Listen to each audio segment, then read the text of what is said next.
Hello, my friend. Today I will tell you another long-forgotten legend. Close your eyes and let the magic transport you to Middle-earth. Our journey begins.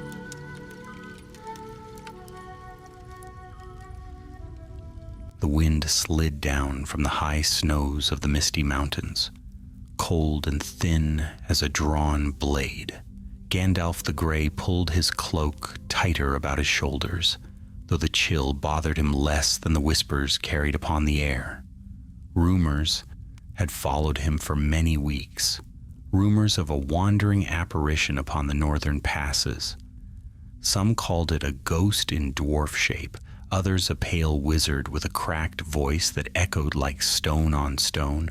Whatever it was, it had unsettled all who traveled the mountain roads. Gandalf had come from the east, taking the long road toward Rivendell. He had hoped for rest, a chance to speak with Elrond, and perhaps enjoy a quiet pipe beneath the autumn stars. Instead, he was met on the very doorstep by Lindir and two scouts, returning breathless from the high pass. They spoke of the same phantom travelers had seen, a figure cloaked in mist wandering the upper paths near the old dwarf watchposts. Strange enough on its own, but worse still, a dwarven messenger from the Iron Hills had vanished in the same region.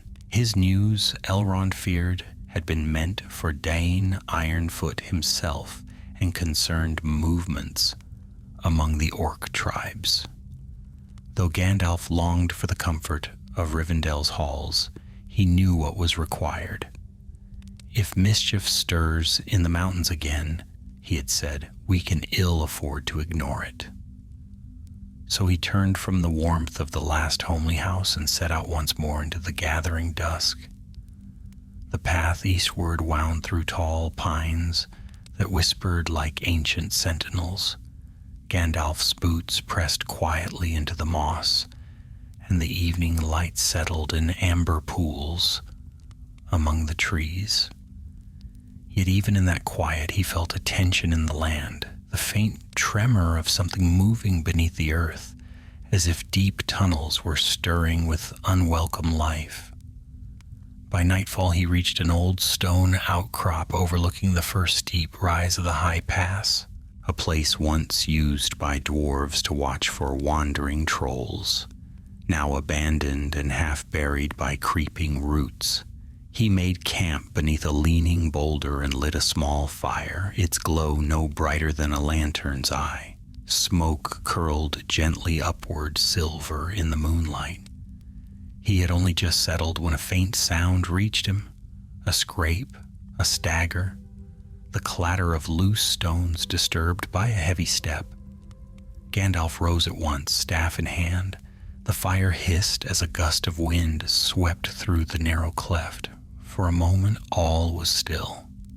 Then, from the shadows beyond the fire's reach, a wavering figure appeared, tall for a dwarf but broad-shouldered and stooped as if bearing some crushing weight.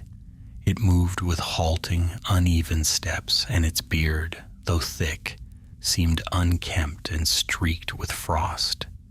Its eyes caught the firelight, reflecting it in pale glimmers.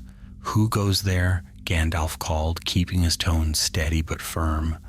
No answer came. The figure paused, swayed slightly, and turned its face toward him. The eyes narrowed. A low murmur slipped from its lips, a guttural mix of Khuzdul and something harsher, almost desperate. It raised a trembling hand, and for an instant Gandalf wondered if he should prepare a spell, but then the figure faltered and fell to its knees. Gandalf stepped forward swiftly. "Peace, friend. You are among allies, if you mean no harm." The figure tried to speak again, but the only words that came were ragged and broken. Gandalf knelt beside him and gently lifted the dwarf's chin. The face was gaunt beneath its beard, the skin pale from cold and lack of food. There was no malice in those eyes, only exhaustion and fear. A traveler lost in the mountains, perhaps, or one of the dwarves Elrond had spoken of. Yet something in the dwarf's manner troubled him. Fear alone did not twist a dwarf's speech into nonsense, nor would hunger alone make a hardy mountain dweller tremble like a leaf. Gandalf felt a pulse of dread. Something had driven this dwarf nearly to madness. Before he could speak further, the dwarf's eyes widened. He clutched Gandalf's sleeve with surprising strength and whispered a single word through cracked lips. "Orcs." Then the distant howl of a horn rose from the mountainside above them, low, rough, and unmistakably goblin-made. Gandalf stood at once. The fire sputtered. The night seemed to close around them. "So," he murmured, gripping his staff, "our watchers have found us first." And with that, the shadow of danger fully descended upon the high pass. The goblin horn moaned again across the crags, rolling like a foul wind through the narrow clefts of the misty mountains. Gandalf's eyes flashed beneath his hood, and the dwarf at his feet shrank back, as if the sound itself were a spear thrust. "Up, lad," Gandalf said, his voice low but steady. "We cannot linger." The dwarf tried to rise but stumbled, so Gandalf hauled him to his feet with a firm grip. Though half-starved and trembling, the dwarf still carried the weight of his people in his broad shoulders. Gandalf steadied him as the echoes faded, replaced by the faint scrape of claws on stone. Several pairs, perhaps more, moving swiftly down the slope above them. There was no time to douse the fire, so Gandalf dragged the dwarf into the shadows between two leaning stones. The mountain wind tugged at his cloak as he lifted his staff. Its tip glimmered faintly, ready to blaze, if need pressed hard enough. Down the ledge came 3 goblins, spindly limbed and sharp-toothed, creeping like spiders across the rocks. Their yellow eyes gleamed with hunger and glee. They sniffed the air, muttering to one another in their rasping tongue. "Fire. I smell fire. Someone camps below. Man shape? Dwarf shape? We take both. Find the stray. Our chief wants him back." Gandalf's jaw tightened. So they sought this dwarf specifically. That meant trouble lay deeper than a simple hunt. The goblins crept closer. Their crude blades flickered in the moonlight. Gandalf did not wait for them to draw near. He stepped out from behind the stone, raising his staff high. Light burst forth, white and sudden, like a shard of daylight, driven into the night. The goblins shrieked, blinded, claws clutching at their eyes. Before they could flee, Gandalf brought the staff down upon the rock. A thunderous crack echoed through the cleft, and a shock of force swept outward, knocking the creatures flat. They tumbled back across the ledge, scraping and hissing in panic, before scrambling away into the shadows, yelping curses as they vanished. The light dimmed. Gandalf listened. For the moment, no others followed. He turned quickly to the dwarf, who huddled against the stone with wide, uncertain eyes. "They will return," Gandalf said, "with more." The dwarf swallowed hard. "There are many," he managed, his voice still rough. "Too many. They hunt me day and night." Gandalf placed a steadying hand on his shoulder. "Then we must move fast. Can you walk?" I think so." "Good. For every path they know, I know one they have forgotten." He guided the dwarf from the small hollow and led him along a narrow shelf of stone. The moon rode low between drifting clouds, its pale light painting the cliffs in silver. Though danger pressed around them, the quiet majesty of the mountains lingered. steadfast and ancient like the deep roots of Middle-earth itself. As they moved, the dwarf found his footing once more. After a time he spoke with clearer voice. "My name is Thorinbal," he said, "of the Iron Hills. I was sent to carry a message to Erebor, but orcs overtook our party north of the pass. I alone escaped, though not for long, it seems." Gandalf nodded. A dangerous trail for any dwarf to walk alone. "I was not alone," Thorinbal whispered. "Not at first." He said no more after that, and Gandalf did not press him. Pain lay behind that silence, and answers would come in their own hour. They reached a crossing where two paths wound upward, one steep and broken, the other narrow but sheltered by overhanging stone. Gandalf chose the sheltered way and guided Thorinbal through it, though he paused often to listen for scurrying claws or the scrape of steel. The night deepened and frost crept along the stones. Gandalf kept them moving until they reached a derelict watch nook cut into the mountainside, a dwarven refuge from older days, roof half collapsed, but walls still standing firm. Here he let Thorinbal rest. A faint glow from the wizard's staff lit the chamber with a warm, steady shimmer. Thorinbal sank against the wall, breathing hard. "You have wandered long," Gandalf said gently. "Too long," the dwarf murmured. "I fled through tunnels half forgotten, passages crawling with orcs. They hunt now with purpose, not hunger. Someone drives them, someone or something." Gandalf listened intently. Thorinbal continued, voice trembling. "I saw banners in the deep places, black cloth, marked with a red mark like a claw. They mean to unite the tribes of the northern tunnels. They mean war." Gandalf felt the mountains chill more keenly then. A union of goblin tribes could choke the northern roads, cut off the dwarves, and threaten even Rivendell. "And the phantom?" Gandalf asked softly. "The shape that haunts these passes? Was it you?" Thorinbal lowered his head. "Sometimes. I wandered half senseless. I fear I frightened many, but I am no ghost, Master Wizard. Only a lost dwarf chased by shadows." Gandalf nodded slowly, though a prickling worry remained. Thorinbal spoke truth, yet the tales carried more than one description. Some travelers claimed the figure wielded a staff of light. Others said it moved with unnatural speed. No dwarf, however desperate, could do such things.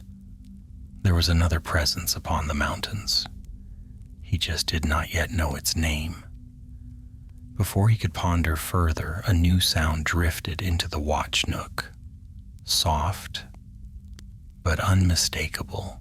The clatter of pebbles disturbed by many feet. Gandalf rose at once, staff blazing brighter. "They have found our trail," he said. "And now, Thorinbal, the true chase begins." The rumble of approaching feet thickened in the dark.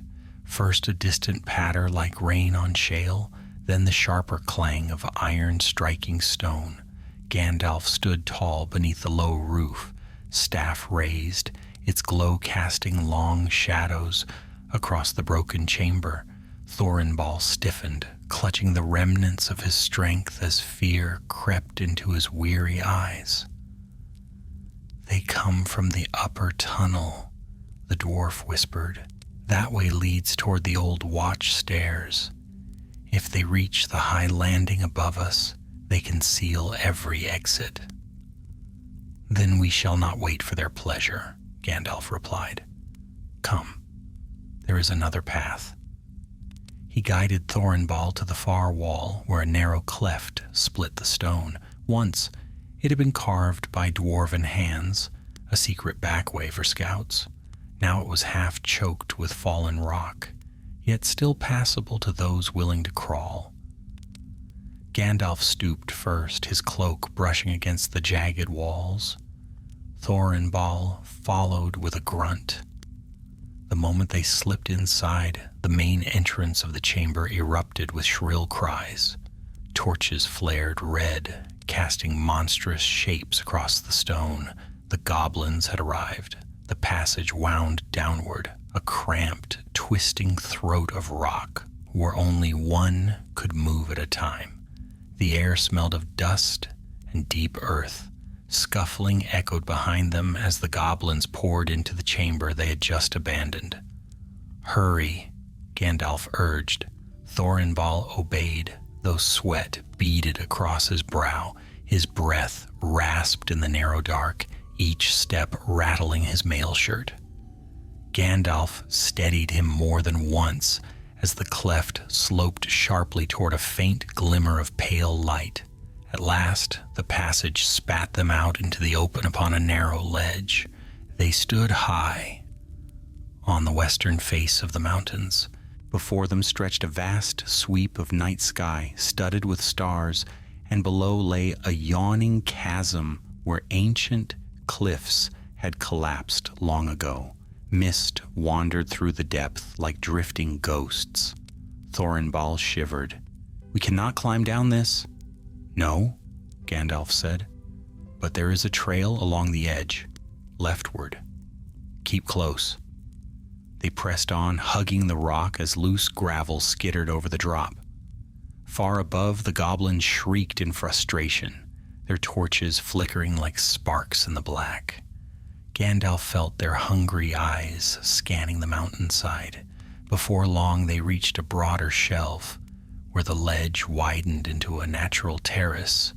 Here the wind struck them full, sharp with the bite of drifting snow. Thorinbal leaned heavily on a stone pillar, breathing hard. "We must rest, just for a moment," the dwarf pleaded. Gandalf allowed it, though unease gnawed at him. The goblins would not give up. Worse, he felt a deeper presence stirring among them, a will that pressed them forward with unusual discipline. Goblins were many things, but cooperation was not often their way. He glanced toward Thorinbal. "Your message for Erebor, what was its nature? Does it bear on this gathering of orcs?" Thorinbal nodded weakly. "Aye. Our scouts in the Iron Hills saw movement in the eastern tunnels. At first we thought it no more than orc bickering, but then tribes began to unite, those who have hated each other for ages. Someone has hammered them into one purpose. Do you know who?" "No. But those banners, the black cloth with the red claw, were seen even in the deepest shafts.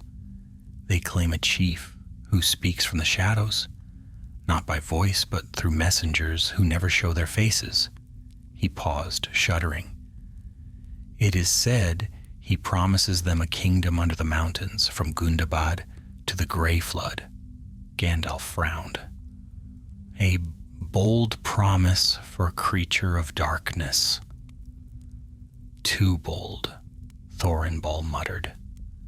"That is why I was sent. Balin in Erebor said the matter must reach Dain swiftly." Gandalf felt the weight of this news more heavily than the mountain wind. A coordinated orc force in the north could cripple the dwarves, threaten the elves of Mirkwood, and strangle the trade that wound through the wild. Worse, such unity rarely rose from goblins alone. The Shadow's hand stretched farther than he had hoped. Thorinbal straightened, breathing more steadily. "I am ready." They resumed their path, but had not gone far when a faint glimmer caught Gandalf's eye, something moving in the misted chasm below. At first he thought it no more than shifting fog, but then the shape rose higher, growing clearer under the pale moon. A figure, tall, cloaked, luminous in a strange, wavering light. It drifted across the chasm as though walking upon air. Thorinbal froze. "There, the phantom! I saw it before. When I fled the watchpost, I thought it a dream." The figure paused mid-air, head tilted toward them. No features could be seen beneath its hood, only a dim glow like moonlight on water.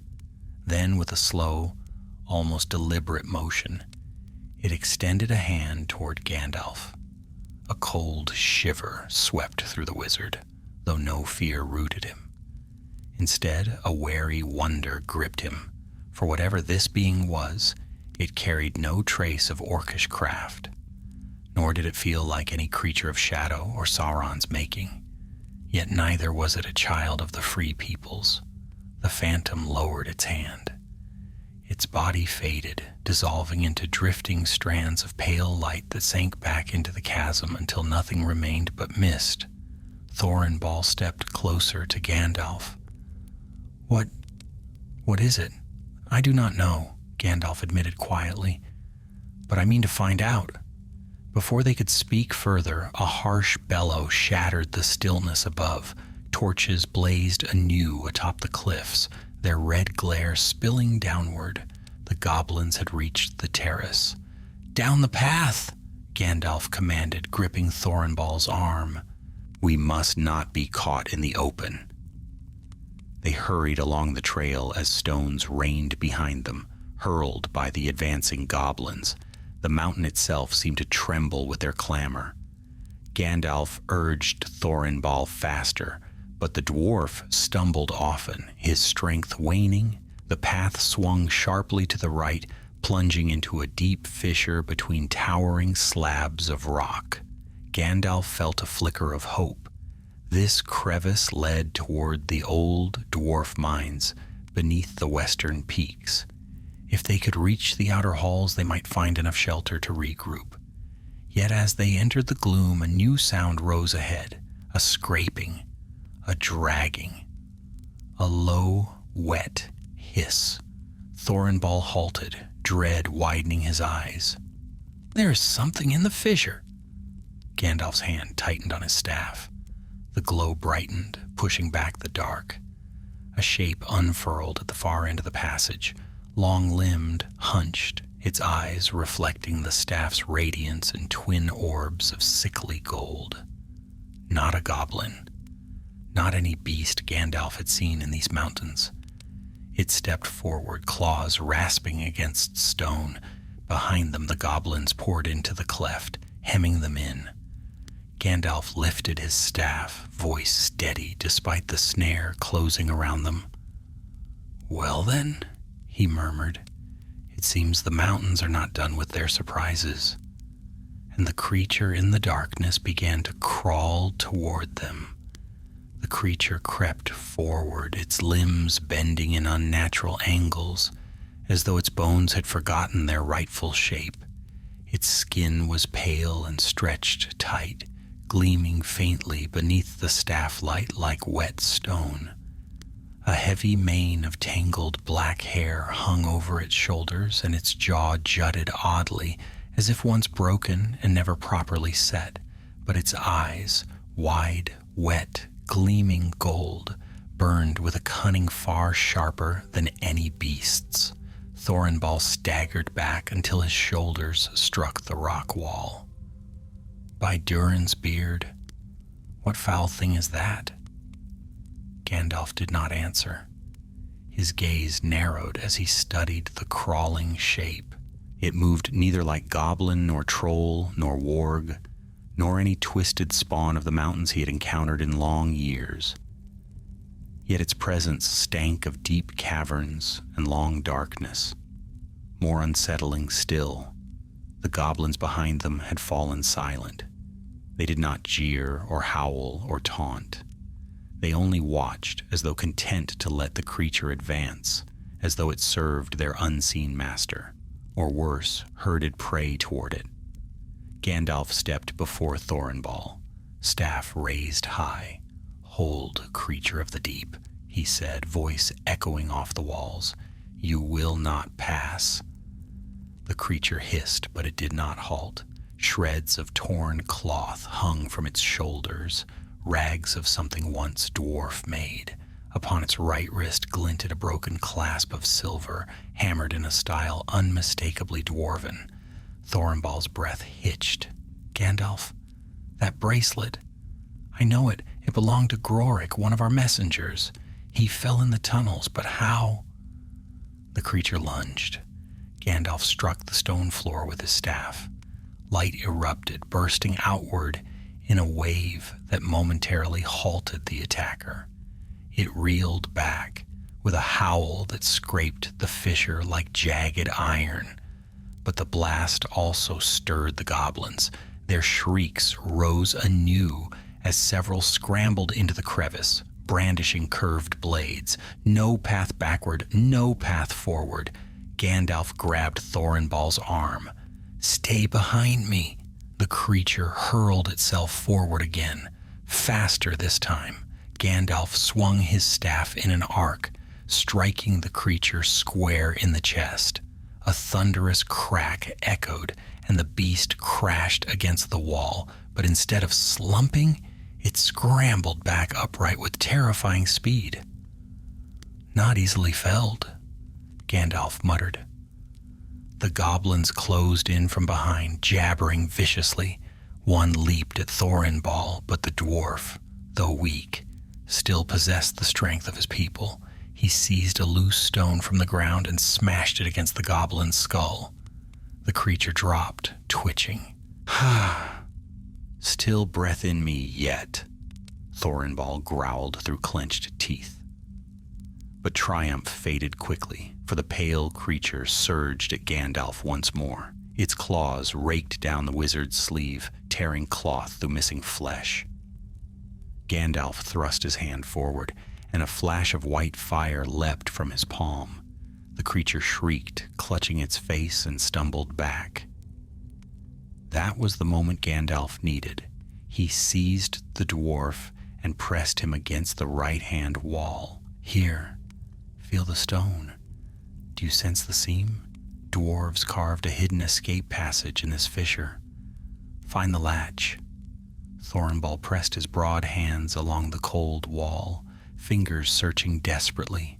Behind them, goblins clambered over the fallen one, their snarls rising. Ahead, the pale creature regained its footing, fury twisting its features. "Faster," Gandalf urged. Thorinball's fingers found a ridge, narrow, almost imperceptible. "Here," he pulled. The ridge shifted with a grinding groan, and a slab of stone slid inward, revealing a cramped, dark opening barely wide enough for a single dwarf. "Inside," Gandalf commanded. They squeezed through the narrow gap, just as the creature lunged. Gandalf slipped into the passage last, thrusting the staff outward to unleash one final burst of blinding light. The creature recoiled with a feral howl, and the goblins shrieked in terror. Gandalf pulled the latch from within. The stone slab rumbled shut, sealing them in utter darkness. For several long breaths, only Thorinball's ragged gasps and the fading echoes of goblin shrieks filled the cramped space. Gandalf lifted his staff, letting a soft glow seep into the tunnel. The light revealed a steep, spiraling staircase descending into unknown depths. Thorinball leaned heavily against the wall. What was that thing? No goblin, no troll, and yet it moved like something broken and reforged. Gandalf's face was grave. "I fear it once was dwarf, and whatever befell it was wrought in deep darkness and cruel hands." Thorinball closed his eyes in pained disbelief. "Grorik?" "Perhaps," Gandalf said, though sorrow weighed on his words. "Or another like him. These mountains hold many secrets, and not all of them sleep quietly." They began their descent. The narrow stair twisted down for what seemed an age, carved by ancient dwarf craft, yet worn by centuries of neglect. Dust coated every step, stirring beneath their boots. At last, the stair opened into a broad, vault-roofed hall supported by towering pillars. The air hung heavy with old echoes. "This is one of the western outposts," Thorinball murmured, awe softening his voice. abandoned after the fall of Moria. When goblins spread like rot through the roots of the mountains, I thought it lost forever. Lost to the dwarves, Gandalf said, but not to others. A distant clatter echoed through the hall, soft, rhythmic, like stone drums tapping far away. Thornball stiffened. What now? Gandalf lifted his staff higher, the light chasing back deeper shadows. Something moves in these halls still, but here at least we may find more answers than foes. They advanced between the ancient pillars, footsteps echoing. Strange runes etched into the stone glinted beneath the staff light, telling fragments of forgotten days, warnings, markers, old paths closed when darkness swallowed the deeps. The drum-like tapping ceased. Silence fell, a thick, breathless silence. Then a voice drifted from the far end of the hall. Not goblin, not beast, a low, wavering whisper. Gandalf, Grey Pilgrim. Thornball tensed. That voice, it is no dwarf. No, Gandalf murmured, but it knows my name. The staff's glow trembled slightly as the whisper drifted closer, becoming clearer, colder. I have waited for you, in shadow, in silence. A chill swept the hall, and from between the pillars, a second phantom form. Tall, luminous, cloaked in pale mist, stepped forth into the light. The figure glided into the vault's light like a wisp of moonlit fog taking shape, its form neither wholly solid nor wholly spirit. Its robes drifted around it in folds of pale gray, shimmering faintly as though woven of starlight drawn thin. No face could be seen beneath the hood, only a dim, wavering radiance that pulsed like the glow of some far-off lantern lost in deep mist. Thornball staggered back until he pressed against a pillar, clutching at its stone as if its solidity alone could anchor him. By the Forge Eternal, another phantom. Gandalf's eyes narrowed, though he kept his staff steady before him. Stand firm, Thornball. This is no wraith of the enemy, nor any ghost, born of wicked arts. Its presence carries neither malice nor dread. The phantom halted several paces away. Its voice drifted through the hall, a quiet tone, almost gentle, yet echoing strangely, as though spoken from a great distance. I am no foe to you, Mithrandir. I am a memory given shape, a remnant that lingers where sunlight has long been forgotten. The wizard regarded the figure with wary patience. Then speak plainly. What manner of being are you, and why do you roam these mountains? The phantom tilted its head, as though studying him in turn. When it spoke again, the echo deepened, like the murmur of wind, slipping through empty ways. I am called the Echo of Durin's Way, a guardian wrought of old, by those who shaped these halls.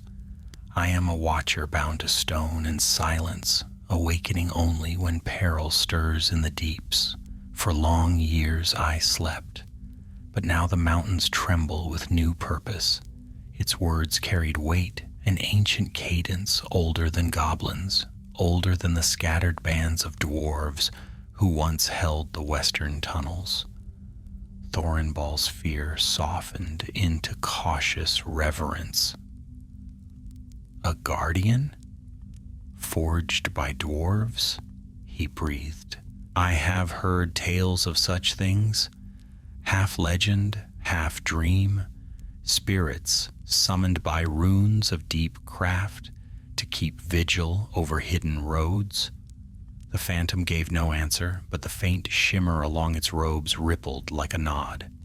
Gandalf lowered his staff slightly, though the glow remained bright. Why have you revealed yourself now? What danger moves beneath the mountains that stirs even the ancient watchers? The phantom's voice deepened. An old path has been broken. A chamber sealed for ages has been forced open by hands filled with malice. Within its shadows lies a relic of the dwarves, one the enemy has long sought. The orcs dig toward it, driven by a will they do not understand. Thorinbal stiffened. A relic? What relic? The phantom turned slowly toward him. A helm of the elder smiths. A helm forged as a symbol of unity when the clans first sought peace between East and West. A relic of kingship, though no dwarf ever wore it in battle. It contains no enchantment of war. Yet in the hands of shadow, even symbols may be twisted into chains. Gandalf's heart sank. The helm of Voradin. I thought it lost when the last outposts fell. It was hidden, the phantom replied, locked away beyond reach, but the enemy's servants have tunneled near its resting place. Their leader seeks to claim it as a token, to bend the tribes beneath a single banner. With such a symbol, their scattered clans may be forged into an army. Thorinbal's breath came sharp. So this is the purpose behind the uniting tribes. They seek not merely blood, they seek a king. Gandalf nodded grimly. And someone whispers to them from the darkness, guiding their claws toward old secrets. The phantom drifted closer, its glow brightening. You have little time, Grey Pilgrim. The tunneling grows nearer each hour. If the relic is seized, the orcs will rally in numbers unseen since the fall of Khazad-dûm. A chill swept through the hall at those words, as though the very stones shivered in memory of that ancient tragedy. Gandalf drew a slow breath. Then you must show us the path, Guardian. Lead us to the sealed chamber. But the phantom's radiance dimmed slightly, as if troubled. My binding lies here. I may guide, but only from afar. I cannot walk the deepest passages. My form fades in tunnels untouched by dwarven craft. Then tell us the way, Gandalf said. The phantom raised an arm, sleeve drifting like mist. Beyond this hall lies the broken long stair. It descends into the lower mines. But beware, the Pale One hunts there. Thorinbal paled. The creature we saw, you know of it? It was once dwarf, the phantom said, voice filled with mournful echo. Captured by orcs, twisted by darkness and cruel torments. His mind shattered, his flesh shaped as a tool. He serves now as a tracker for the shadowed chieftains. Thorinbal swallowed hard, grief tightening his features. Gandalf touched the dwarf's shoulder. There may yet be a way to free him or grant him peace. But first, the relic. The phantom stepped back, its form beginning to thin like smoke caught in a wind. I shall light your path while my strength remains. But know this, the tunnels shift, and the orcs move with purpose. You will not face them alone. Then its form dissolved, fading into threads of pale luminescence that drifted upward and clung to the pillars like faint stars. A narrow trail of light unfurled across the hall, leading toward a dark archway at the far end. Thorinbal steadied himself. A guardian of the old halls, he murmured. If ever I doubted the tales, I do not now. Legends often walk when the world grows troubled, Gandalf said, guiding him toward the archway. Come, the broken long stair awaits. They entered the arch where the air changed, growing colder, deeper, thick with the heavy scent of abandoned mines. The stair spiraled downward in long, uneven steps worn by ages. Gandalf held his staff high, the phantom's pale trail weaving ahead of them like a ribbon. They descended for what felt like hours. Strange echoes drifted from the depths, clatters, low growls, and distant rumblings as though the mountains themselves groaned. More than once they passed side passages that had collapsed long ago, choked with rubble and broken supports. At a narrow landing, the trail of pale light paused, casting a glow on a set of runes carved beside a sealed gate. Thornball brushed the dust away and read in a trembling voice, "Here lies the path to Voradin's vault. Let none enter whose heart holds greed." He looked to Gandalf. "This is it." Before Gandalf could speak, a sudden crash thundered below, followed by guttural shouts. Torches flickered in the deep stairwell. Far beneath them, the goblins had reached the lower mines, and the race for the relic had begun. The roar from the depths rolled up the long stair like a storm wind, shaking dust from the walls and stirring echoes that had slept for centuries. Gandalf steadied Thornball with one hand as loose pebbles rattled beneath their feet. Far below, mingled cries of goblins rose, harsh, eager, and growing louder with each breath. "They have found a lower entrance," Gandalf murmured. "We must reach the vault before they overrun the stairs." Thornball drew himself upright, though exhaustion clung to him like iron chains. "Lead on. I will not let my people's relic fall into the claws of orcs." The trail of pale light left by the phantom guardian curled around the sealed gate inscribed with runes, but the gate itself remained unmoved, its stone slab set flush with the wall and its handle long rusted into uselessness. "How do we pass?" Thornball asked. Gandalf lifted his staff and examined the dwarven markings. "This passage obeys no simple lever or key. It opens for those who come in need, not greed, as the inscription warns." Thornball placed his hand over his heart and bowed his head. "Then let it know my purpose." He pressed both palms flat against the gate. For a moment, nothing stirred. Then a soft tremor pulsed through the stone. Fine fissures glimmered along its surface, lighting one by one like fireflies, waking under moonlight. With a deep groan, the slab slid aside, revealing a dark corridor beyond.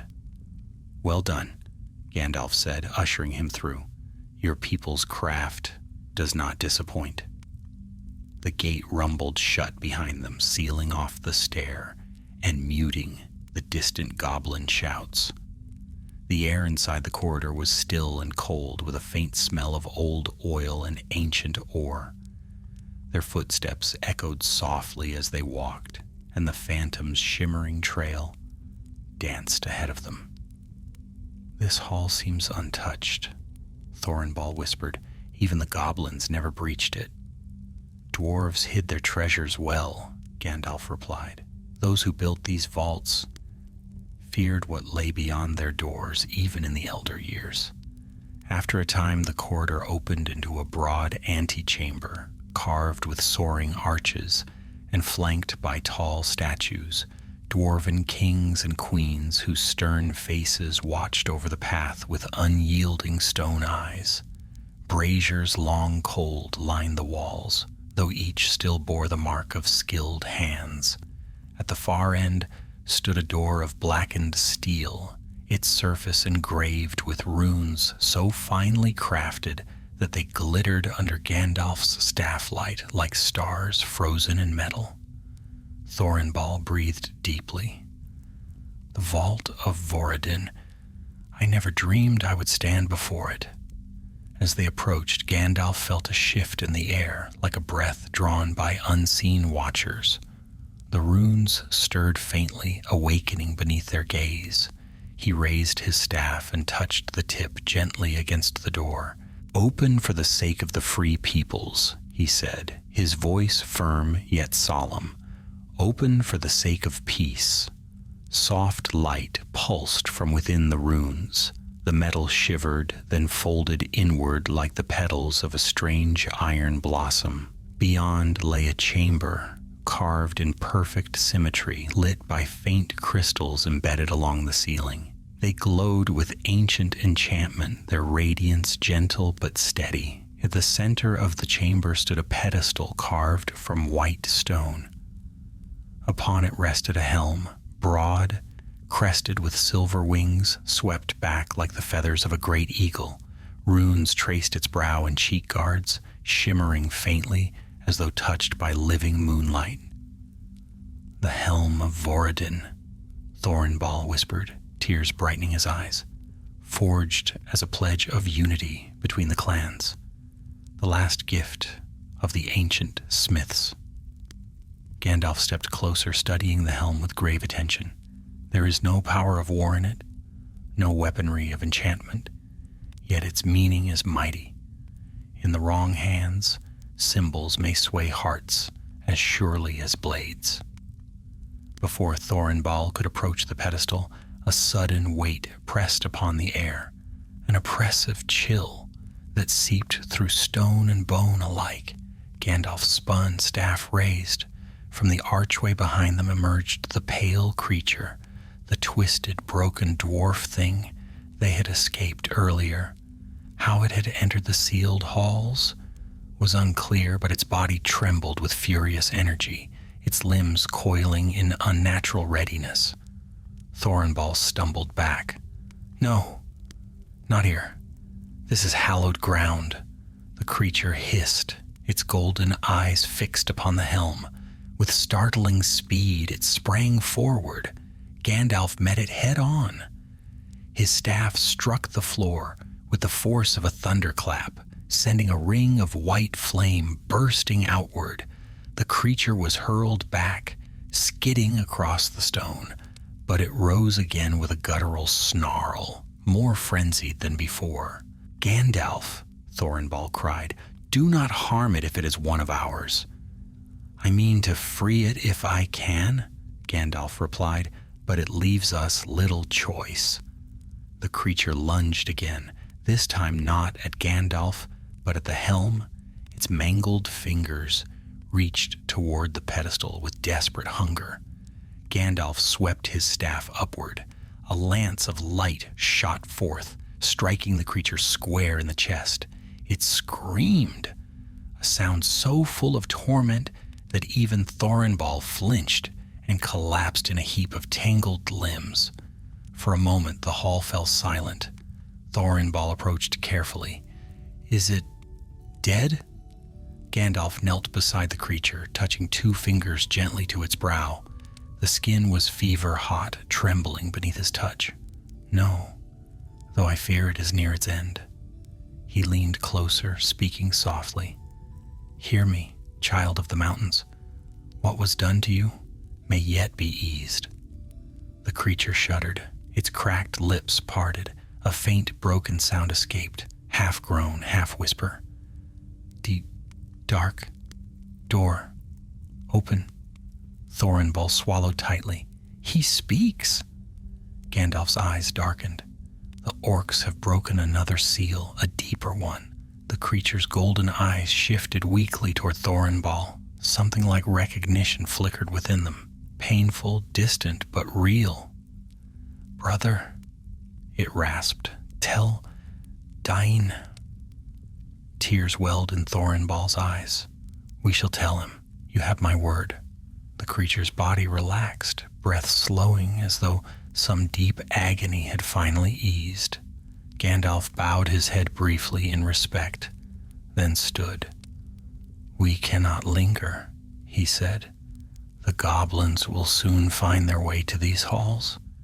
If there is a deeper door open, then whatever lies beyond may be worse than their gathering armies." Thornball approached the pedestal and lifted the helm with reverent care. Despite its weight, his hands held steady. "What now, Gandalf?" "Now," the wizard said, turning toward the far end of the chamber, where another archway waited in shadow. "We follow the path our fallen friend tried to warn us of." A low rumble sounded through the stones, closer than before, and Gandalf knew whatever was stirring in the deep had begun to wake. The rumble swelled, rolling through the vault, like the growl of some slumbering giant disturbed in its rest. Dust drifted from the carved ceiling, shimmering briefly in the crystal light before settling upon the ancient stones. Gandalf steadied himself, listening as the tremor faded into a deep, uncanny stillness. "That sound," Thorinbal whispered, clutching the helm of Voradin close against his chest, "did not come from goblins." "No," Gandalf replied. "It came from something older and far stronger. The creature we encountered spoke of a dark door, one the orcs have broken open. We must find it before they can claim what lies beyond." Thorinbal nodded, though his face had grown pale. "Then lead the way. My legs tremble, but my heart does not." Gandalf lifted his staff. Its light flared, casting long shadows ahead of them as he crossed the vault's far threshold. The corridor beyond sloped downward sharply, carved with rougher hands than the halls before it. Here the stonework bore scars, deep gouges left by picks, forced tunnels cut by crude orc tools, and fissures where the earth itself seemed to have cracked. "This way was not made by dwarves," Thorinbal muttered. "See how crooked the walls run. Goblins or some other foul creatures have worked here." "Aye," Gandalf said. "They pressed forward in haste, driven by a purpose they hardly understand. Their masters pushed them onward." The corridor twisted and bent, descending into the lowest reaches of the old outpost. The air grew colder, heavier, tinged with an earthy staleness that hinted at long, choked depths, now opened once more. Strange echoes drifted from unseen hollows, scrapes, rattles, and muffled cries, as though the mountain itself whispered warnings. Torchlight flickered ahead. Gandalf motioned for Thorinbal to halt. They pressed themselves into a niche carved by time, letting the shadows cloak them as two goblins stumbled past, arguing in their harsh, guttural tongue. "We dig deeper," one snarled, jabbing its pick toward the darkness. "The chieftain wants the chamber open by dawn." "Bah, the pale tracker should have done the finding," the other spat. "Where is he now? He should have sniffed the door clean." A cruel laugh followed. "Perhaps he's fallen into a pit. Good riddance. He was always creeping about like he had spider eggs in his brain." The goblins passed, unaware that the pale tracker they mocked lay dying behind the vault's walls. As soon as their footsteps faded, Gandalf gestured onward. They dig near the sealed chamber. The way is close. Minutes stretched into uneasy silence as they pressed deeper. The tunnel widened abruptly into a cavernous hollow. Here the ground was torn open, piles of broken stone heaped against the walls, where goblins had clawed and hammered their way downward. In the center lay a jagged cleft, yawning into blackness, like a throat torn open by violent force. Gandalf knelt beside the edge. "This is fresh work," he murmured, "days old at most." Thorinbal peered down. "Can we descend?" "Only if we must," Gandalf said. "But first, listen." The faint murmur of voices drifted from below. Not goblins. These words were lower, harsher, spoken in black speech, shaped by a tongue that tried and failed to hide its master's cruelty. Gandalf's frown deepened. So a commander of the orcs was here. He signaled Thorinbal to remain silent. They slipped along the cavern's edge to a narrow slope worn by many feet. This led into the cleft's lower depths, winding downward like the coil of a great serpent. Dim torchlight glimmered from the bottom. When they reached the final bend, Gandalf motioned for Thorinbal to stop. Quietly he peered around the corner. At the base of the cleft lay an ancient stone door, once sealed with runes now shattered by repeated blows. Before it crouched a tall goblin lord, broad-shouldered and clad in patchwork armor of bone and dark iron. A single red mark shaped like a claw had been burned across his helm. The banner mark, Thorinbal breathed faintly, the one uniting the tribes. The goblin lord barked orders to the diggers swarming around him. Behind him, more goblins heaved aside rubble from the broken seal. "We break through by night's end," the chieftain roared. "The relic inside will be ours. With the helm and the crown united, the tribes will kneel." Gandalf stiffened. "The crown? What crown?" Thorinbal blinked. "But only one relic lies in these halls." "Or so your lore says," Gandalf murmured, "though dwarves carve secrets deeper than even their memory can reach." The goblins hammered at the final layer of stone.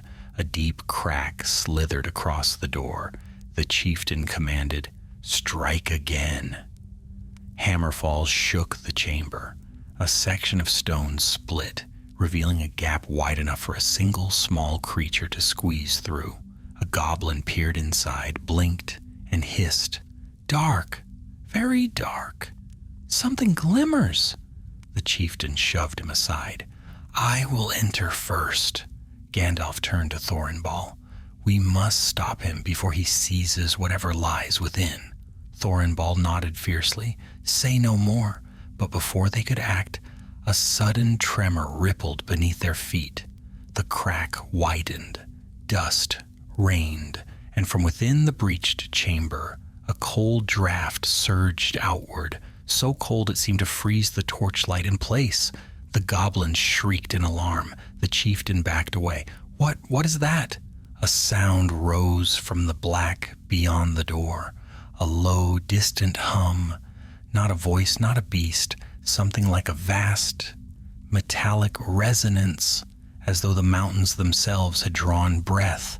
The goblins scattered, some slipping on loose stones. The chieftain howled at them to return, but even he retreated. Then, with a final groan, the stone door shattered, pieces falling inward. Darkness yawned wide, and out of that dark came a faint, eerie gleam, like light reflecting off polished metal deep within. Gandalf felt the hair on his neck rise. "This is no relic of kingship," he whispered. "This is something far older." Thorinbal whispered shakily, "What lies in there, Gandalf?" But Gandalf's gaze never left the black opening. Something that was sealed away for good reason. The goblin lord, greed overcoming fear, darted toward the chamber. Gandalf's eyes flashed. "No further," he commanded, stepping into the open. His staff blazed with sudden white fire, lighting the cavern like a captured star. The goblins wailed in terror. But the chieftain stood firm, blade raised. "It is the Grey Pilgrim," he snarled. "Kill him. Take the helm." Gandalf took a single stride, and the ground beneath them roared again.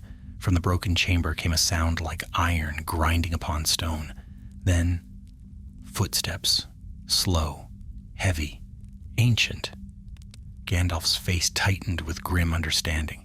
"Thorinbal," he said, voice low. "Run." The dwarf stared. "What comes?"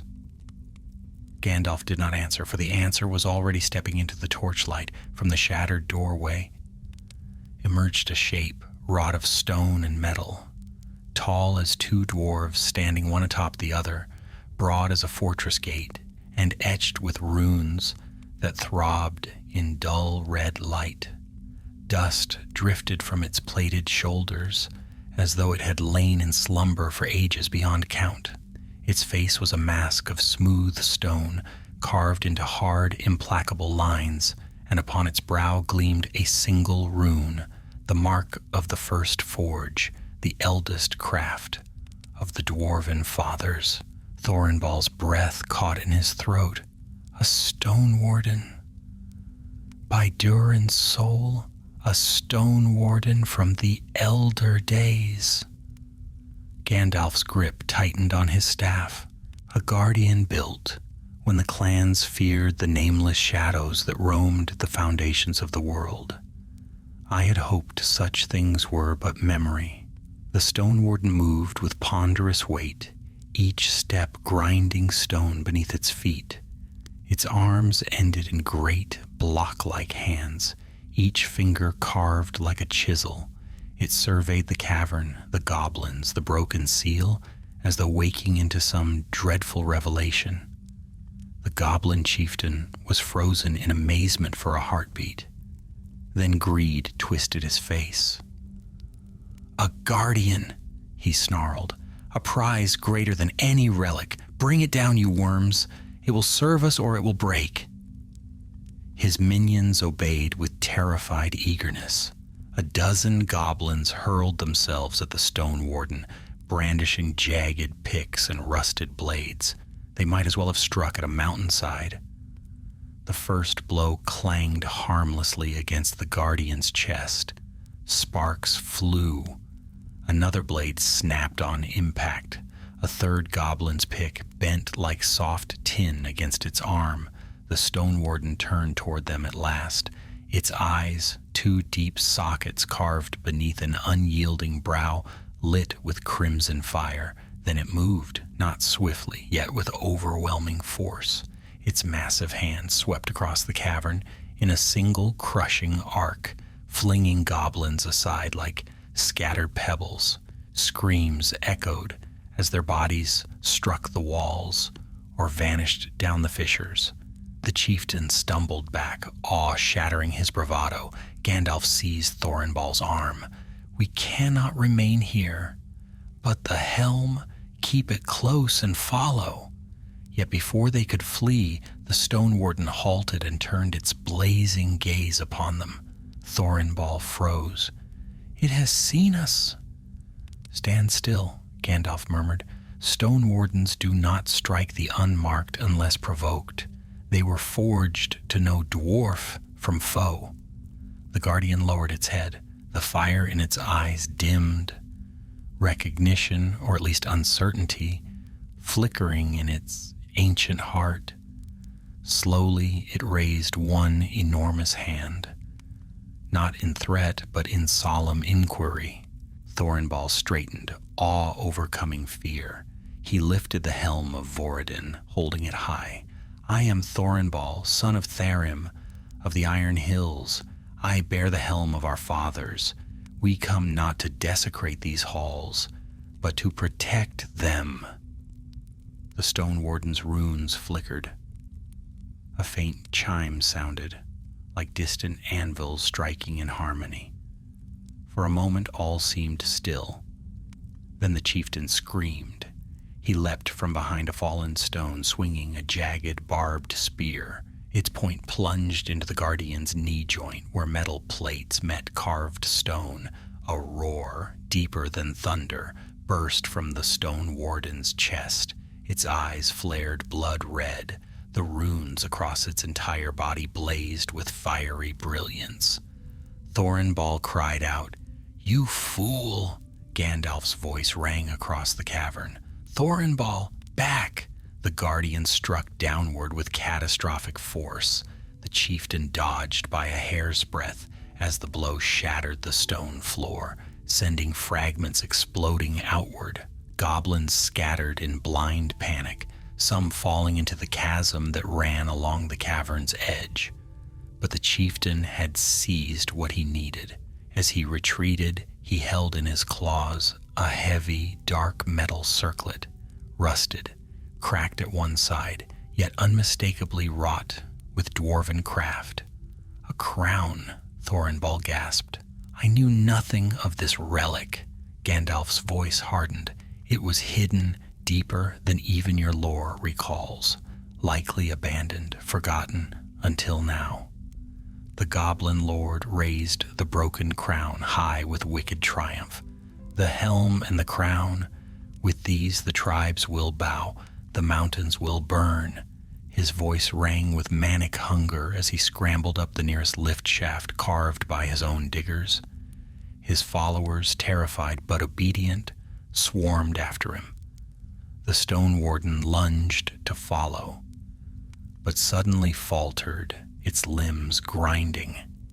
Cracks spidered across its thigh where the chieftain's spear had struck. A shower of dust spilled from the wound. Thorinbal clutched Gandalf's sleeve. "It is wounded. We must help it. It is our own creation." "No," Gandalf said. "Its duty is to guard the chamber. Ours is to stop its relic from falling into evil hands. We must pursue the chieftain at once." The Stone Warden turned its blazing eyes toward them again. It raised its uninjured arm and pointed toward the upward tunnels where the goblins had fled. A command. A plea. It struck the earth with its great hand, opening a fissure that cut off the other exits. It meant to force them after the chieftain while it held the cavern alone. Thorinbal bowed deeply. "Forgive us. We shall return." The guardian gave no sign of hearing, but its runes gleamed faintly like fading hope. Gandalf pulled Thorinbal toward the newly opened ascent. "Come. Every moment brings the Goblin Lord closer to the upper tunnels and to rallying his kin." They ran into the rising passage as the cavern thundered with the sounds of battle. Behind them, the Stone Warden fought, its roars echoing through the depths, each one shaking the very mountain. The goblins shrieked in terror as they fell before its wrath. The tunnel steepened, twisting through ancient stone. Sweat stung Thorinbal's eyes, and his breath rasped with every step, yet he did not falter. Gandalf pushed him onward. "Hold fast to the helm. If the chieftain unites crown and helmet, he will proclaim himself king beneath the mountains." "And the tribes will follow," Thorinbal grimly replied, "even if his rule is built upon ruin." "Especially then," Gandalf said, "for orcs bow most easily to cruelty." At last, faint daylight appeared ahead, gray and cold, seeping through a narrow cleft. They burst into an upper passage that opened onto a wind-swept ledge, overlooking the northern slopes of the Misty Mountains. Snowflakes drifted through the air. Far below, the Goblin Lord raced across a stone ridge with the crown held high, his pack howling after him. Gandalf leaned forward, staff blazing. "Thorinbal, can you descend this cliff?" "If it saves my people," the dwarf answered, tightening his grip on the helm. "I can fly." "Then go," Gandalf said. "I will drive them toward you." He raised his staff, and a bolt of white flame arced across the ledge, striking the ridge ahead of the chieftain. The goblins scattered like frightened insects, but the chieftain kept running, howling, limping, clutching the ancient crown with savage triumph. Thorinbal charged after him, roaring a battle cry that rang across the snowbound heights, and Gandalf followed, cloak streaming, staff alight, knowing the next clash would decide the fate of every northern road. Snow swept across the ridge in thin, stinging sheets, driven by a wind that wailed like restless spirits through the high crags. The Goblin Lord fled along the narrow spine of stone, clutching the cracked dwarven crown in his clawed fist. His followers loped behind him in a disordered pack, half maddened by fear, half emboldened by the relic their chieftain had seized. Thorinbal gained upon them with every stride. The helm of Voradin weighed heavily in his arms, yet he bore it as though it were the lightest burden in Middle-earth. His boots struck the stone with unwavering resolve, each step echoing his purpose. "Stop, fiend!" Thorinbal bellowed, his voice booming across the ridge. "You carry what you do not understand." The chieftain snarled over his shoulder but did not pause. "It is enough that you understand, dwarf. Enough to fear what comes next. With crown and helm, I will rule this mountain and every tribe within."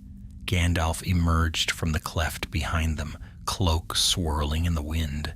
His staff burned like a shard of dawn, casting long shadows behind the fleeing goblins and illuminating the treacherous path ahead. "Thorinbal," he called, "do not charge blindly. The ridge narrows ahead." But the dwarf did not falter. "Then let it narrow. I shall pass or perish." The path tightened into a precarious ledge, barely wide enough for a single dwarf. On one side lay a sheer fall into mist-shrouded ravines. On the other, a jagged wall of black stone rose like the flank of some slumbering beast. The goblins slowed, skirting the precipice with hunched backs and panicked chatter. The chieftain reached a natural pillar of stone jutting from the ledge and clambered atop it. There he turned, lifting the crown high. "Look well," he roared to his trembling kin. "See the mark of kingship. The old ways fall, new ways rise." He slammed the crown onto his helm. The bent metal rang faintly, more like a groan than a chime. A wave of unease rippled through the goblins. Even they sensed the relic was not meant for their kind. But their chieftain bared his teeth in a grotesque grin. "Bow," he commanded. One goblin obeyed, then another. Soon a scattering of them knelt, frightened but cowed. Others hesitated. Thorinbal planted his feet and shouted, "You kneel to falsehood." His voice struck the ledge like a hammer blow. Some goblins wavered, the chieftain hissed, and from the depths of the ravine below came a distant crash, a roar of stone upon stone, followed by a sound like a dying bell. Thorinbal's heart clenched. The stone warden, Gandalf's face tightened with grief.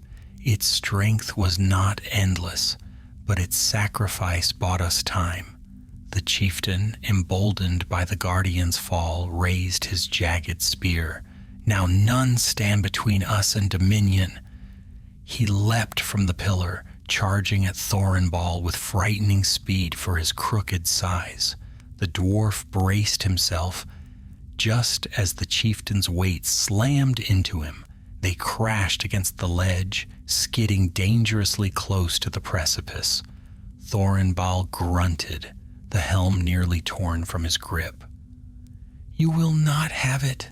The goblin lord's claws closed around his throat. "I already have what I need, dwarf." "The crown is enough." Gandalf strode forward, but goblins swarmed around him, desperate to hinder him. He struck them aside with sweeps of his staff, but for every one that fell, two more leapt from the shadows. Thorinbal wheezed for breath as the chieftain pressed him down. Snowflakes melted on the dwarf's brow as he fought to raise his arm. The crown glimmered on the goblin's helm, its metal dull, cracked, tarnished by time and dark use. It seemed almost to pulse with a dim, corrupted light. Thorinbal stared at it, and a fire ignited within him. "You are not worthy of dwarven craft," he growled. Summoning all his remaining strength, he slammed the helm of Voradin into the goblin lord's jaw. The blow rang like struck iron. The chieftain reeled, screeching in fury, and Thorinbal scrambled to his feet. Gandalf's voice thundered, "Away from him, beast!" A bolt of white fire flashed from the wizard's staff, striking the ground at the chieftain's feet. The goblin lord tumbled backward, howling as he landed on the pillar he had leapt from earlier. Thorinbal steadied himself, chest heaving. "Gandalf, the crown. I see it," the wizard said grimly. The chieftain shook off dust and snarled. "A mere setback, Grey Pilgrim. The tribes fear me. The relic binds them to me." He tore the cracked crown from his brow and held it high once more. "Even broken, it bears authority." Gandalf lifted his staff. "Only to those who dwell in darkness." Lightning crackled from the staff's tip, but before it could strike, the chieftain hurled the crown into the air. Gandalf flinched. Thorinbal gasped. The crown arced high, then crashed upon the stone pillar with a ringing crack. The metal split. A dark vapor burst forth from the fracture, an unnatural shadow that swirled like living smoke. It spiraled upward with eerie purpose, seeking form yet finding none. Its presence chilled the air, and the goblins whimpered in dread. Gandalf's eyes flashed. "Back, all of you!" But the chieftain laughed. "See what power lies hidden. Even broken dwarven relics hold such might that shadows answer them." Gandalf advanced, boots crunching on snow. "You fool! That is no gift of your making. It is the remnant of old wards, released by your ignorance." The shadow writhed. It reached toward the goblin lord. He stretched his arms wide as if to embrace it. "My power grows. With this, I shall..." The shadow struck. It hurled itself into him with a screech like tearing metal. The chieftain convulsed violently. His limbs twisted. His armor buckled inward as if crushed by unseen hands. His eyes rolled back, and a ghastly green flame flickered from his mouth. Thorinbal stumbled backward in horror. "Gandalf, what is happening to him?" "The shadow seeks a vessel," Gandalf said tightly, "but it finds only corruption. It will devour him, then seek another." The chieftain collapsed to his knees, clawing at his helm. "Help. Me." Then he fell silent. The shadow rose from his body, larger now, vaster, colder, hungrier. It spread like a great wing, stretching across the mountainside. Goblin shrieks filled the ridge. They fled in all directions, scrambling over rocks and dropping into clefts to escape. Thorinbal clutched the helm protectively. "What must we do, Gandalf?" The wizard stood firm, cloak billowing in the icy wind. His staff blazed with silver fire. "We must bind it again," he said, "before it spreads its malice through every cavern beneath these mountains." He stepped forward, facing the roiling darkness. "But we cannot do so here."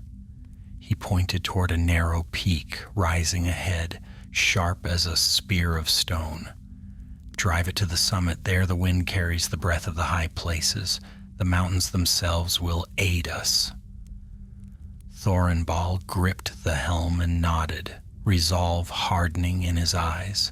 The shadow shrieked. The ridge trembled, and the battle against an ancient, forgotten malice began. The shadow spread across the ridge like a storm, unshackled, its black tendrils writhing against the wind. Snow spiraled through it, vanishing as though swallowed by a void. The air itself dimmed, as if the creature drained light from the world around it. Gandalf stood firm before the advancing darkness, staff raised high, his gray cloak whipping about him like a banner of warning. Thorinbal clutched the helm of Voradin tightly to his chest and set his feet.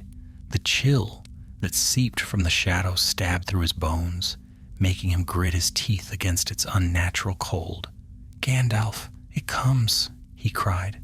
"I see it," the wizard murmured, though his voice held no fear, only urgency.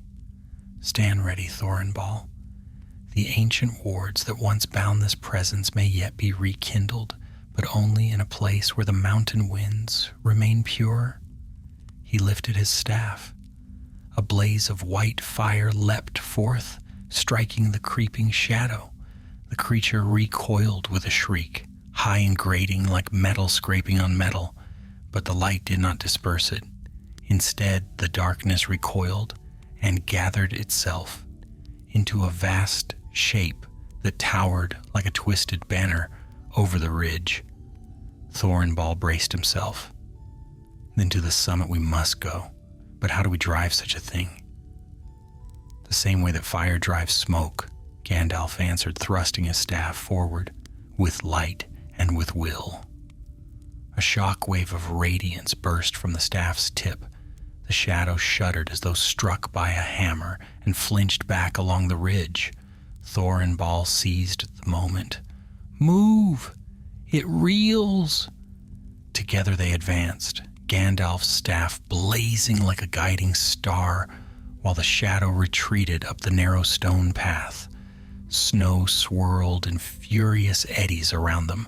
Frozen wind howled with rising intensity, as though the mountains themselves bristled against the intruder. The ridge bent sharply upward, leading toward the spire of stone Gandalf had pointed out.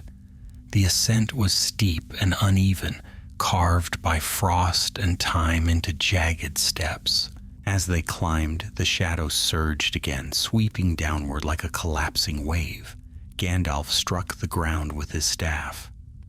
A ring of light flared, halting the darkness mid-charge. "Go, Thorinbal," he commanded. "I will hold it as long as I may." The dwarf hesitated only a heartbeat before obeying. He climbed swiftly, boots scraping against ice-slick stone, each step carrying the weighted relic closer to the summit. The shadow turned its burning attention toward him, sensing the helm's significance. It lunged, but Gandalf intercepted it with another arc of blazing white, his staff singing with power. "Your master has no dominion here," the wizard cried, voice echoing across the heights. "Back into the dark where you belong." The shadow shrieked, writhing as though wounded by the very air, but it did not flee. It circled, seeking a crack in Gandalf's guard. Thorinbal reached the last stretch of the ridge, a narrow pathway no wider than his shoulders. Below yawned a deadly fall into mist-choked ravines.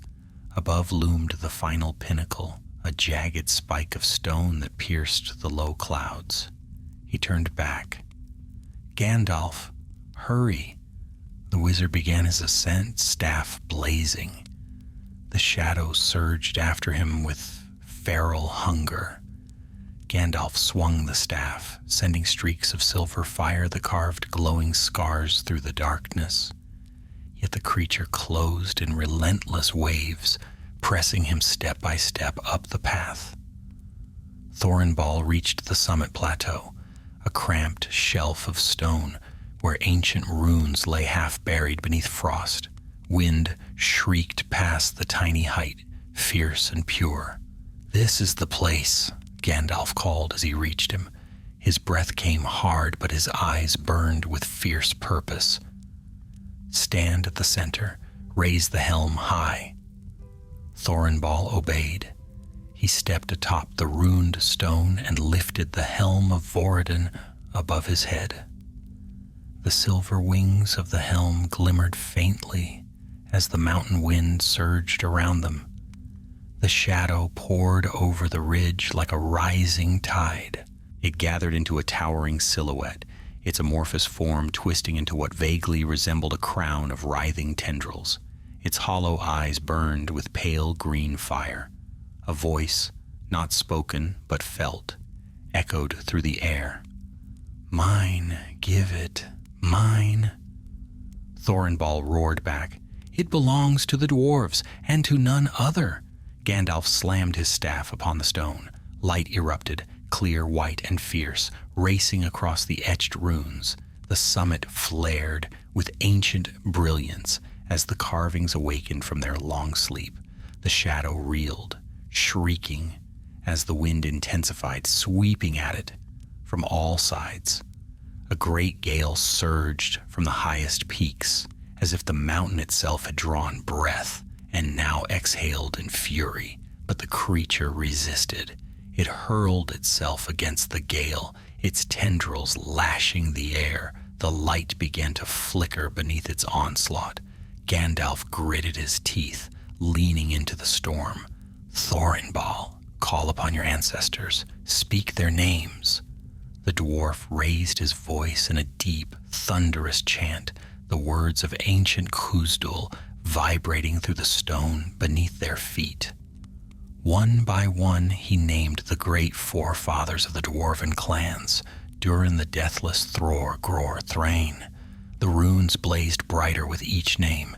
The shadow wailed, shrinking as the wind tore at its form. Gandalf lifted his staff high. A spear of silver-white fire shot upward, piercing the low clouds. "Begone," he commanded in a voice that seemed to shake the sky itself. "By the light of the high places, by the breath of the mountains, by the memory of those who wrought this helm, you shall not linger in this world." The shadow shrieked one final time, a sound that faded into the roar of the wind, then shattered like black glass caught in a storm. Fragments of darkness scattered, carried off on the wild gale until not a trace remained. Silence followed. The wind eased, the clouds thinned, the summit grew still once more. Thorinbal lowered the helm slowly, his breath heavy with exhaustion. "It is done, Gandalf, it is done." Gandalf leaned upon his staff, the glow fading gently. "Aye," he said softly, "but the mountains have not yet settled. There is still work ahead." He gazed down the ridge where goblins fled like insects, scattering far below into the night. Word of this defeat will spread among them. Their unity will falter. But we must see the relics safe and assure no shadows linger in their wake. Thorinbal bowed his head, awe and sorrow mingling in his eyes. "Then let us climb down, wizard. The Stone Warden's sacrifice deserves to be honored, and our people must be warned." Gandalf gave a gentle nod, but far below, deep in the clefts of the misty mountains, something shifted, and Gandalf felt, not clearly but faintly, a whisper in the wind, a whisper of gathering darkness far in the east. He turned his gaze toward the rising moon. "We have won a battle here," he murmured, but the shadow moved still. The descent from the summit was slow and treacherous, for the wind had not wholly calmed, and shards of broken ice clung stubbornly to the stone. Gandalf went first, his staff guiding the way with a soft glow, while Thorinbal followed close behind, the helm of Voradin wrapped securely beneath his cloak. Neither spoke at first. The silence felt sacred, as if the mountain itself mourned the fallen Stone Warden, whose echoes still trembled faintly in the deep. At last they reached a broader stretch of the ridge, sheltered from the worst of the wind. There Gandalf paused, leaning against the rock. His breath, normally steady even after long marches, came with more weariness than Thorinbal had seen before. "You are exhausted," the dwarf said quietly. "Battles of the spirit take their toll," Gandalf replied, "though I have strength enough left for what remains." He turned his gaze back up the ridge toward the summit where the runes still glimmered faintly beneath the drifting snow. The shadow is scattered now, blown into tatters, yet remnants of things older than memory rarely vanish completely. But what lingers will trouble no one for many years. Thorinbal nodded, though somberness weighed on him. Still, the victory feels hollow, while the Guardian lies broken. He fought to his last breath, though stone breathed no more.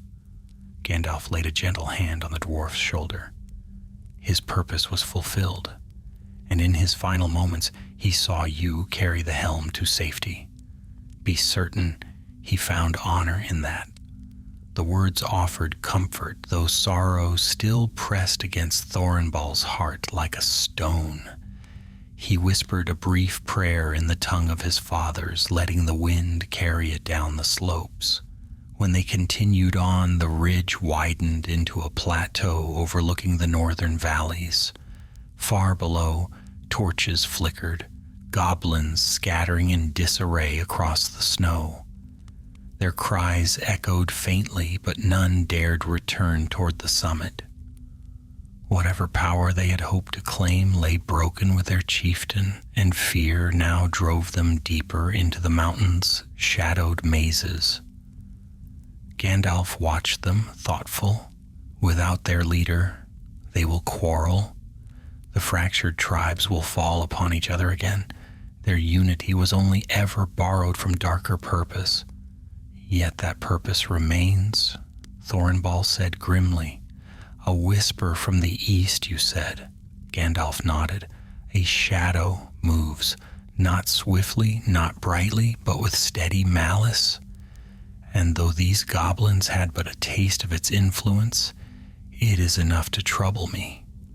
Thornball shivered despite the helm's warmth against his chest. Then let us finish our task. The helm must be returned to my people, and the crown's remains. Yes, Gandalf said. We must recover what fragments we can. They reached the pillar where the goblin lord had fallen. The body lay twisted amidst broken stone, its armor scorched by Gandalf's light, and its face contorted by the shadow that had tried to claim it. The cracked crown lay beside it, split into 4 crooked pieces, each glinting faintly in the snow. Thornball gathered them carefully. A relic, born of noble craft, corrupted by time and greed. Even broken, it must not be lost again. Indeed, Gandalf said, better it be reforged into something new than left for dark hands to recover. Thornball slipped the fragments into a leather pouch, which he hid beneath his belt. When he stood again, he looked out over the broad sweep of the western mountains. Below them, the entrance to the old outpost yawned like a wound in the cliffside. Smoke still curled faintly from the crevices where battle had raged, evidence of the Stone Warden's final stand. We should return to the vault, Thornball said. If any goblins remain, we must ensure they cannot despoil what lies there. Gandalf nodded, though a weary sigh escaped him. Very well. Their steps echoed through the upper tunnels as they retraced their path downward. The stone passage that had once roared with the sounds of battle now lay suffocatingly still. Broken weapons littered the ground. Bodies of goblins lay scattered like discarded rags, grim reminders of the Guardian's last fury. They reached the cavern where the Stone Warden had made its stand. It lay collapsed near the broken seal, its form half buried beneath rubble. The runes carved across its body were darkened, now their glow extinguished. Its great hands rested upon shattered stones, as if even in death it had tried to guard the chamber. Thornball approached with slow, reverent steps. He knelt beside the Guardian and bowed deeply. "Sleep, watcher of old," he murmured. "Your duty is fulfilled." Gandalf stood behind him, silent for a long moment. Then he said softly, "Let us leave this place. The Stone Warden's rest should not be disturbed." Together they passed through the broken chamber where the forbidden seal had been torn apart. Inside they found nothing but shattered stone and dust. The relic's ancient prison now empty, its dark presence scattered by the wind. Faint echoes of power clung to the air, but nothing stirred. "We must seal this place," Thornball said.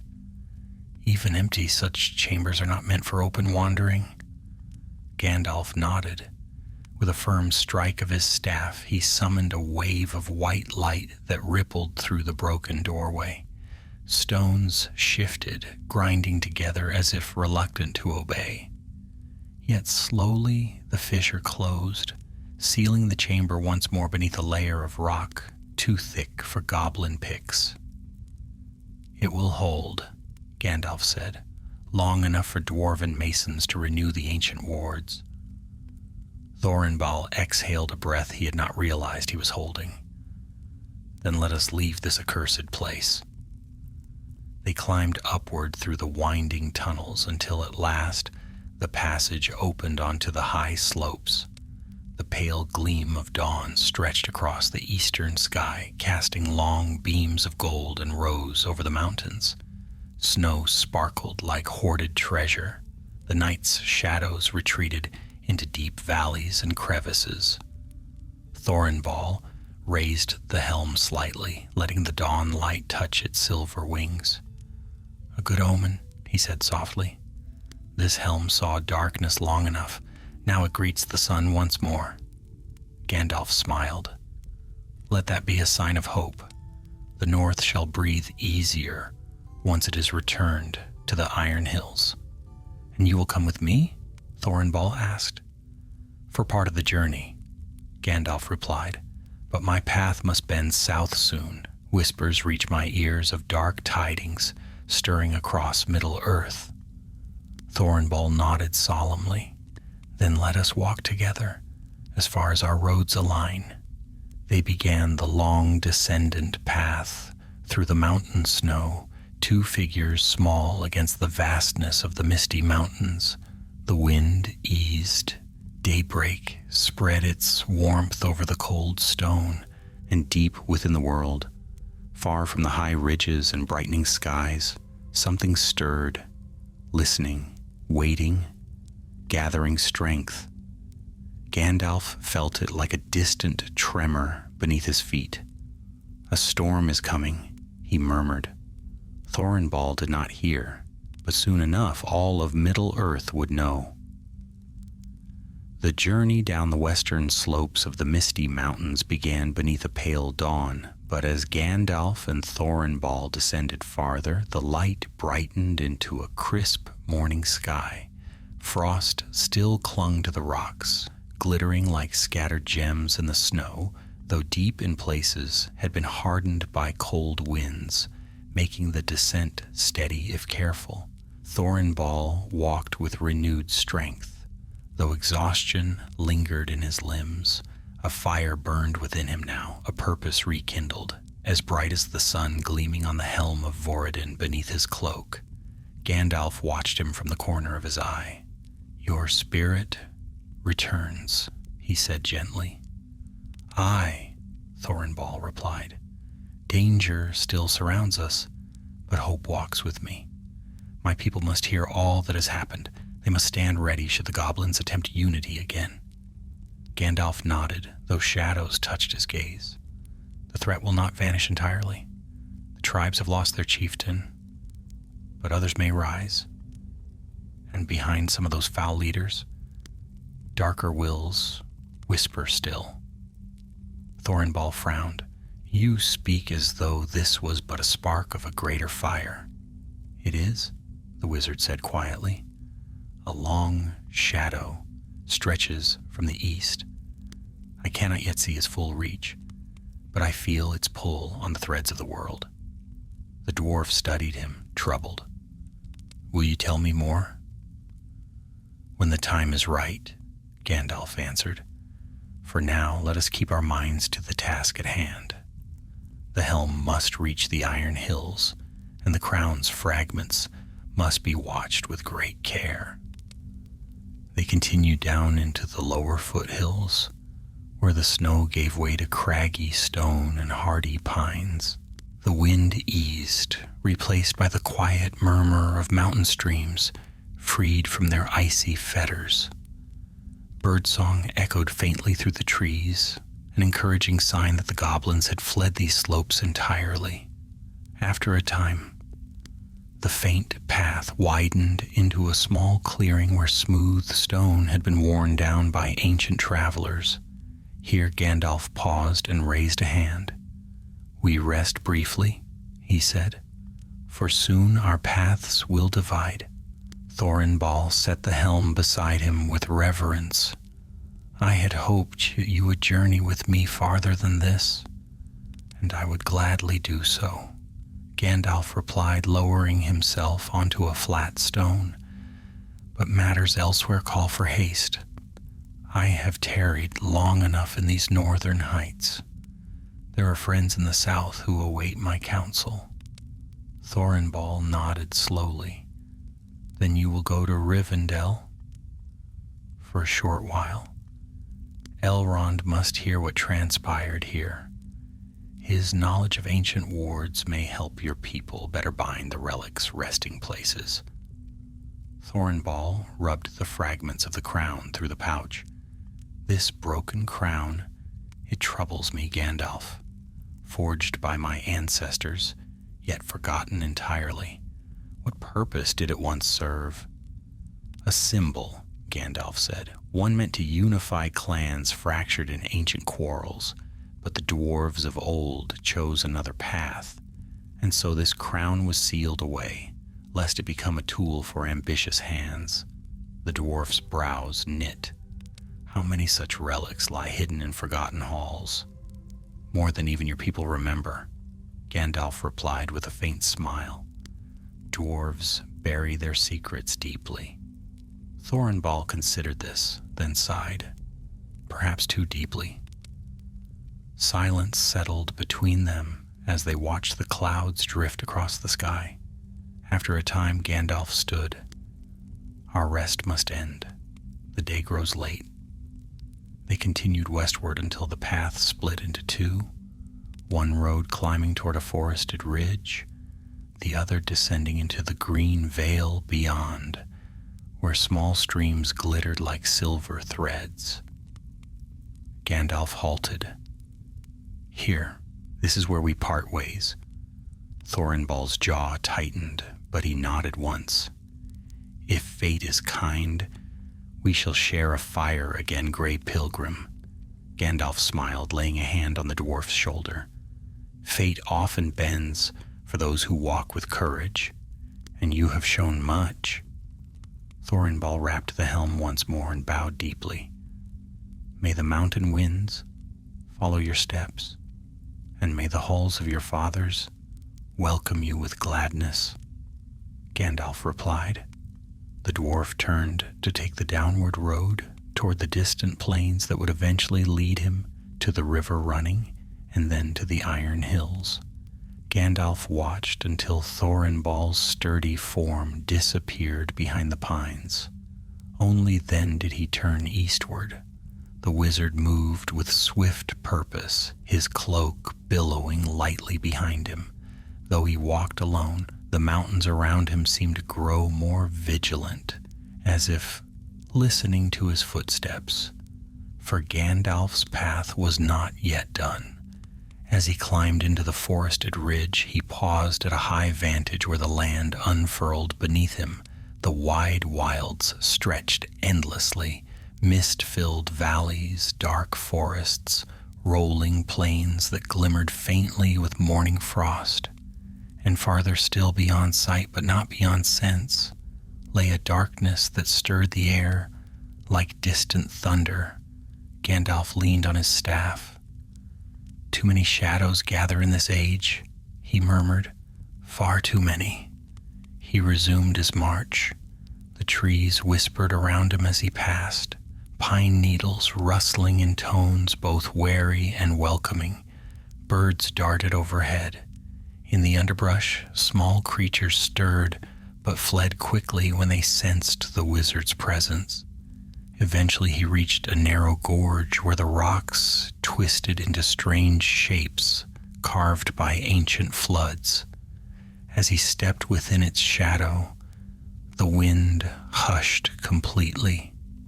Gandalf stopped.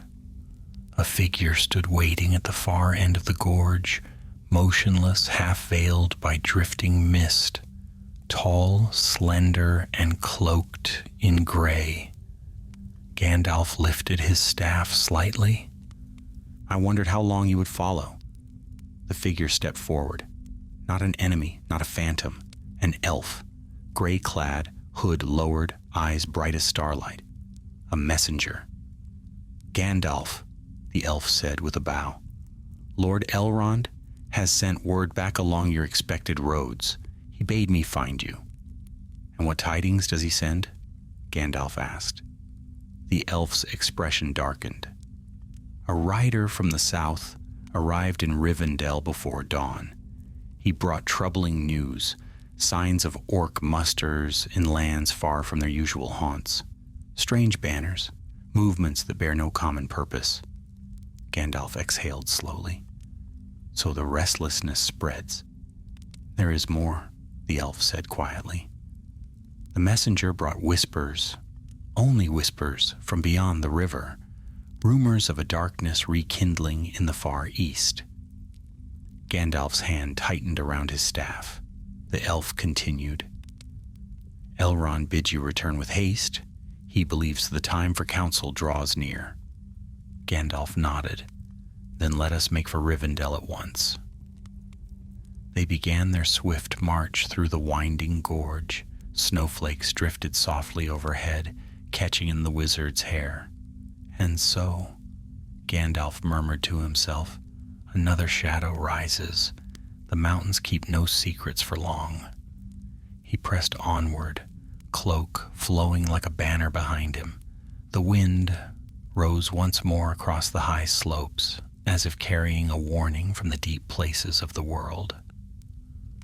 Gandalf and the elf messenger moved swiftly along the narrow path that wound through the gorge, their cloaks whispering against the stones. The sky above had shifted into a pale silver, the sun hidden behind veils of drifting cloud. Though morning light touched the world, a heaviness lingered, as if the very air sensed the rising unease spreading across Middle-earth. The messenger kept pace with Gandalf easily, his stride steady and silent. Elves moved like shadows over stone, but even he could not mask the concern tightening his brow. More tidings weigh upon you, Gandalf said without looking back. Yes, the elf replied. When Lord Elrond sent me forth, he warned that danger moves faster than any scout. Reports come from the north as well. Strange lights on cold nights, wolves gathering in numbers unnatural, and whispers carried by the wind of a presence moving through forgotten valleys. Gandalf frowned. These mountains breed many tales, yet too many shadows stir at once. Aye, the elf's voice dropped to a whisper. And something else troubles me. The rider from the south who brought word, he was weary beyond measure, though he bore no wounds. He claimed he felt watched, not by beast nor man. Something unseen followed him through the wilds, though he never glimpsed it. Gandalf slowed his step. Did he bear anything that might draw such attention? No, only messages. But his fear was real? Gandalf murmured. Fear often knows its source, even when the mind does not. They walked for a time in silence, the path sloping downward into a cluster of ancient pines whose branches dripped with last night's frost. Through the trees, Gandalf caught sight of the far plains, rolling white under winter's hand, their vastness stretching toward the eastern horizon. The elf broke the quiet. What of your travels in the mountains, Mithrandir? I sensed a tremor in the earth days ago, faint but unlike the shifting of stone. Gandalf's eyes darkened with memory. A relic sealed in deep halls was breached. Goblins, urged by a shadow they did not comprehend, sought to claim it. A stone warden awoke to defend its vigil. The elf's eyes widened. A stone warden? Those guardians are but legend to us now. They were no legend in the elder days, Gandalf replied gravely, and one such guardian gave its life to keep evil at bay. The elf bowed his head. May its rest be honored. Gandalf continued. A broken shadow escaped its prison. Born of old wards unraveling in the dark, we shattered it. Yet I fear it was but a whisper of greater turmoil. The signs multiply, the elf agreed. Darkness stirs from beyond the edges of sight. They pressed on until the trees thinned and the path broadened into a moss-strewn trail. To the south, the distant outlines of hills rose like crouching beasts. Far ahead lay the hidden valley of Rivendell, though still many leagues away. As they walked, Gandalf's gaze drifted eastward, toward lands unseen. His mind wandered to Thorinbal, now journeying alone with the helm of Voradin and the fragments of the crown. The dwarf was stout-hearted, yet the wilds were perilous.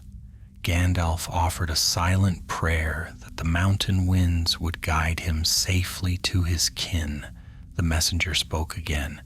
"There is one more matter. Elrond believes a council may be needed soon, one of all who still stand against the shadow." Gandalf nodded slowly. "Long have I felt this moment approaching."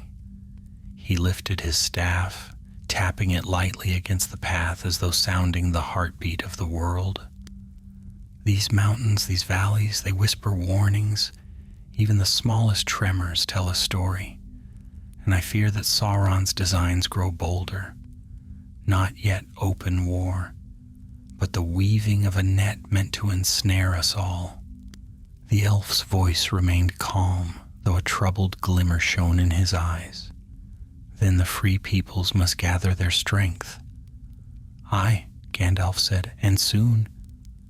But even as he spoke, a faint rustling stirred the pine boughs above. Gandalf halted at once, staff raised slightly.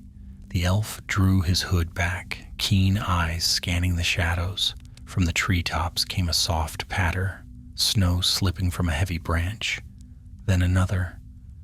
But the lightness of the sound belied something heavier hidden within it. Gandalf whispered, "We are not alone." A silhouette shifted among the trees, swift, low to the ground, moving with uncanny stealth. A moment later, another shape darted between the trunks. The elf's hand moved to his dagger. "Wolves?" "No," Gandalf murmured, too silent. Suddenly, a growl echoed from the shadows, low, guttural, and deeply wrong. The sound reverberated through the air with unnatural resonance. A creature lunged from the trees. It was wolf-like, yet no wolf, born of natural line. Its limbs were too long, its fur matted with patches of dark filth, and its eyes glowed a sickly, unnatural green. Black veins webbed across its hide like traces of corruption. The elf stepped forward, blade drawn. "A fell warg!" But Gandalf's eyes widened further. No warg ever bore such marks. The corrupted beast lunged at the messenger with a snarl. The elf dodged with swift grace, slashing across its flank. Dark ooze spilled onto the snow, steaming upon contact with the air. The warg twisted, snapping its jaws, but the elf was faster. A second beast burst from the brush, erupting toward Gandalf. He swung his staff in a tight arc. White fire burst from its tip, striking the warg full in the chest. The creature howled and skidded backward, limbs scrabbling against the earth. The elf called out, "They are tainted, driven by something foul." A third shape prowled at the edge of the clearing, then a fourth. Soon the shadows crawled with unnatural movement. "They mean to surround us," the elf hissed. Gandalf struck the ground with his staff. A ring of light expanded outward, pushing the creatures back for a heartbeat, but only a heartbeat. They recoiled, then pressed forward again, snarling in madness. "This corruption," Gandalf murmured, "it reeks of the same malice that stirred the goblins." The elves and wizard braced themselves as the beasts closed in. Snow churned beneath their paws, their breath steaming in thick, noxious clouds. Gandalf's voice sharpened. "We cannot delay here." "Then we break through their line," the elf replied firmly. Gandalf raised his staff, calling upon the deeper fire within it. On my mark, the beasts tensed. The wind held its breath. Then Gandalf shouted, "Now!" A blast of blinding white light surged outward. The corrupted wargs shrieked, stumbling away.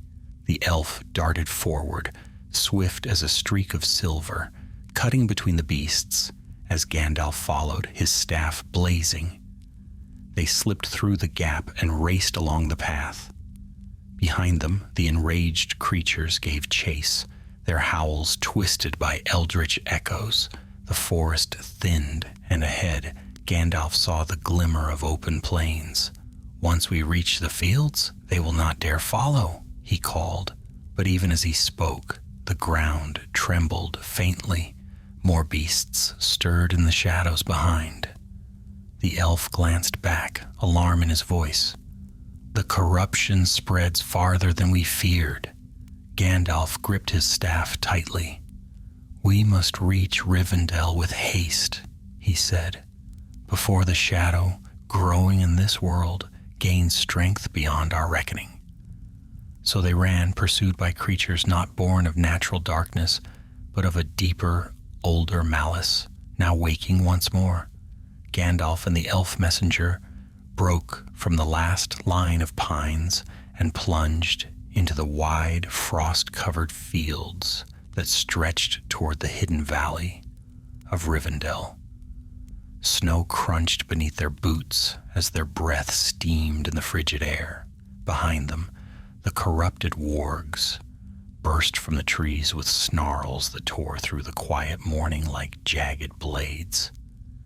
"Keep your pace," Gandalf called, though the messenger hardly needed urging. Elven swiftness carried the scout over the snow as lightly as a breeze. Gandalf followed, his staff blazing with white fire, his stride still steady despite the weight of looming darkness pressing from behind. The beasts gave chase, 4, 5, then 6 of the twisted creatures, their bodies moving with unnatural vigor. Blackened veins pulsed across their hides like dark fire, and their eyes glowed with sickly green hatred. Their claws tore deep furrows into the frost as they closed in. "They run without fear," the elf said. "No warg of the wild would charge into open ground against 2 armed travelers."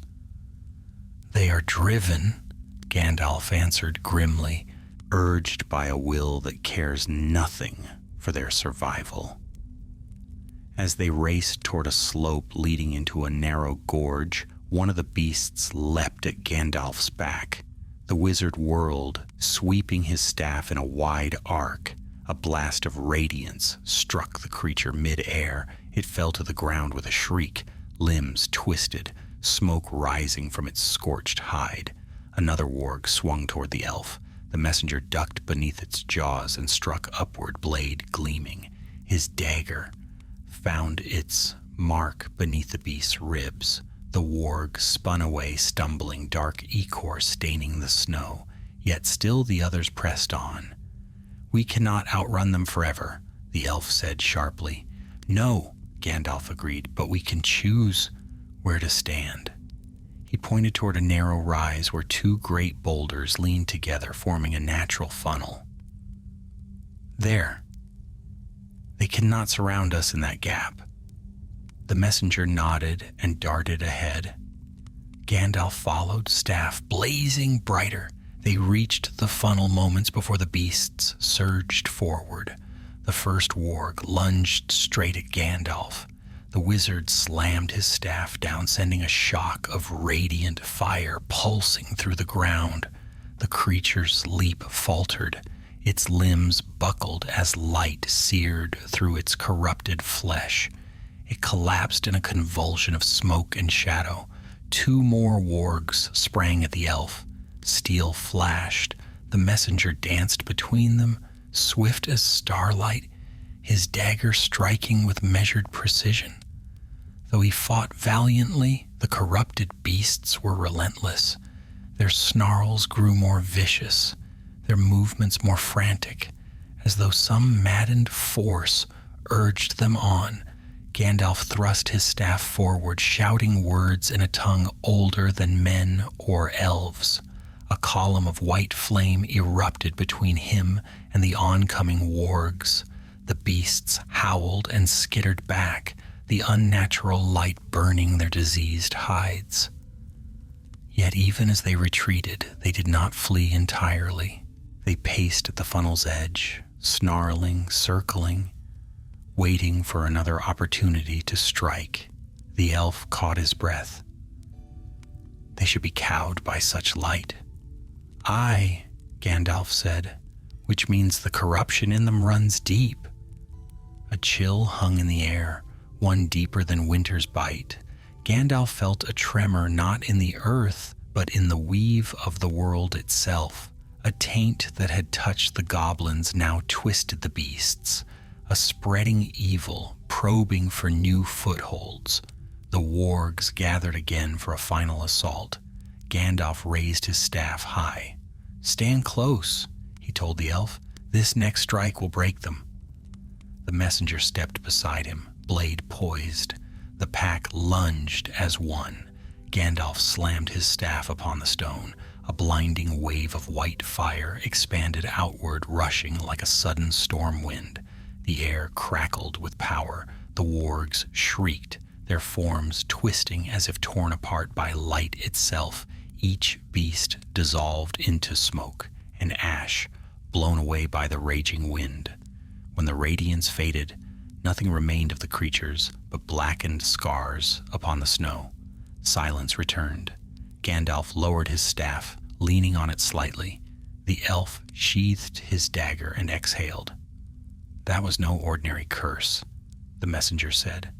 "Whatever touched those beasts sought to make them more than wargs, and less." "Indeed," Gandalf murmured. "The shadow that stirs is cunning. It tests the strength of its enemies. It sends forth servants twisted past reason. It seeks to see how far its influence may reach." The elf looked at him gravely.